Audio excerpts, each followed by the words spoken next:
I looked around upon the world, and saw that it was shadowed by sorrow and scorched by the fierce fires of suffering. And I looked for the cause. I looked around, but could not find it. I looked in books, but could not find it. I looked within, and found there both the cause and the self-made nature of that cause. I looked again, and deeper, and found the remedy. I found one law, the law of love, one life, the life of adjustment to that law, one truth, the truth of a conquered mind and a quiet and obedient heart. And I dreamed of writing a book which should help men and women, whether rich or poor, learned or unlearned, worldly or unworldly, to find within themselves the source of all success, all happiness, all accomplishment, all truth. And the dream remained with me, and at last became substantial, and now I send it forth into the world on its mission of healing and blessedness, knowing that it cannot fail to reach the homes and hearts of those who are waiting and ready to receive. James Allen. Chapter 1. The Lesson of Evil. Unrest and pain and sorrow are the shadows of life. There is no heart in all the world that has not felt the sting of pain. No mind has not been tossed upon the dark waters of trouble. No eye that has not wept the hot blinding tears of unspeakable anguish. There is no household where the great destroyers, disease and death, have not entered, severing heart from heart, and casting over all the dark pall of sorrow. In the strong and apparently indestructible meshes of evil, all are more or less fast caught, and pain, unhappiness, and misfortune wait upon mankind. With the object of escaping, or in some way mitigating this overshadowing gloom, men and women rush blindly into innumerable devices, pathways by which they fondly hope to enter into a happiness which will not pass away. Such are the drunkard and the harlot, who revel in sensual excitements.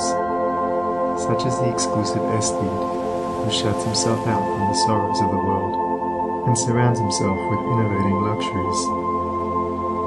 Such is he who thirsts for wealth or fame, and subordinates all things to the achievement of that object. And such are they who seek consolidation in the performance of religious rites.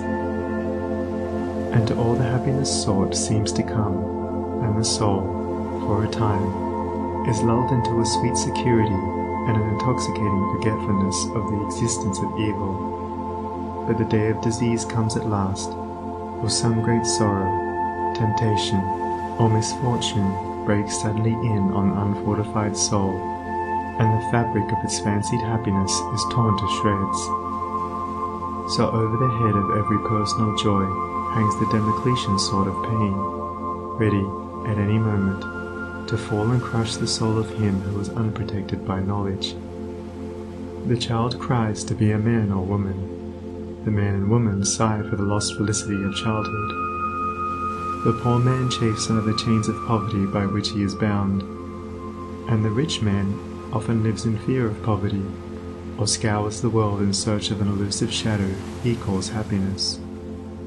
Sometimes the soul feels that it has found a secure peace and happiness in adopting a certain religion, in embracing an intellectual philosophy, or in building up an intellectual or artistic ideal. But some overpowering temptation proves the religion to be inadequate or insufficient. The theoretical philosophy is found to be a useless prop, or in a moment, the idealistic statue upon which the devotee has for years been laboring is shattered into fragments at his feet. Is there, then, no way of escape from pain and sorrow? Are there no means by which bonds of evil may be broken? Is permanent happiness, secure prosperity, and abiding peace a foolish dream? No, there is a way, and I speak it with gladness, by which evil can be slain forever. There is a process by which disease, poverty, or any adverse condition or circumstance can be put on one side, never to return. There is a method by which a permanent prosperity can be secured. free from all fear of the return of adversity, and there is a practice by which unbroken and unending peace and bliss can be partaken of and realized. And the beginning of the way which leads to this glorious realization is the acquirement of a right understanding of the nature of evil. It is not sufficient to deny or ignore evil. It must be understood. It is not enough to pray to God to remove the evil. You must find out why it is there, and what lesson it has for you. It is of no avail to fret and fume and chafe at the chains which bind you. You must know why and how you are bound. Therefore, reader, you must get outside yourself, and must begin to examine and understand yourself. You must cease to be a disobedient child in the school of experience, and must begin to learn, with humility and patience, the lessons that are set for your edification and ultimate perfection. For evil, when rightly understood, is found to be not an unlimited power or principle in the universe, but a passing phase of human experience, and it therefore becomes a teacher to those who are willing to learn. Evil is not an abstract something outside yourself. It is an experience in your own heart, and by patiently examining and rectifying your heart, you will be gradually led into the discovery of the origin and nature of evil, which will necessarily be followed by its complete eradication. All evil is corrective and remedial, and is therefore not permanent. It is rooted in ignorance of the true nature and relation of things, and so long as we remain in that state of ignorance, we remain subject to evil. There is no evil in the universe which is not the result of ignorance, and which would not, if we were ready and willing to learn its lesson, lead us to higher wisdom, and then vanish away. But men remain in evil, and it does not pass away, because men are not willing or prepared to learn the lesson which it came to teach them. I knew a child who, every night when its mother took it to bed, cried to be allowed to play with the candle, and one night, when the mother was off guard for a moment, the child took hold of the candle. The inevitable result followed, and the child never wished to play with the candle again. By its one foolish act it learned perfectly the lesson of obedience, and entered into the knowledge that fire burns. And this incident is a complete illustration of the nature, meaning, and ultimate result of all sin and evil. As the child suffered through its own ignorance of the real nature of fire, so older children suffer through their ignorance of the real nature of the things which they weep for and strive after, and which harm them when they are secured. The only difference being that in the latter case, the ignorance and evil are more deeply rooted and obscure. Evil has always been symbolized by darkness, and good by light, and hidden within the symbol is contained the perfect interpretation, the reality. For, just as light always floods the universe, and darkness is only a mere speck or shadow cast by a small body intercepting a few rays of the illimitable light, so the light of the Supreme Good is the positive and life-giving power which floods the universe, and evil, the insignificant shadow cast by the self that intercepts and shuts off the illuminating rays which strive for entrance. When night folds the world in its black impenetrable mantle, no matter how dense the darkness, it covers but the small space of half our little planet, while the whole universe is ablaze with living light, and every soul knows that it will awake in the light in the morning.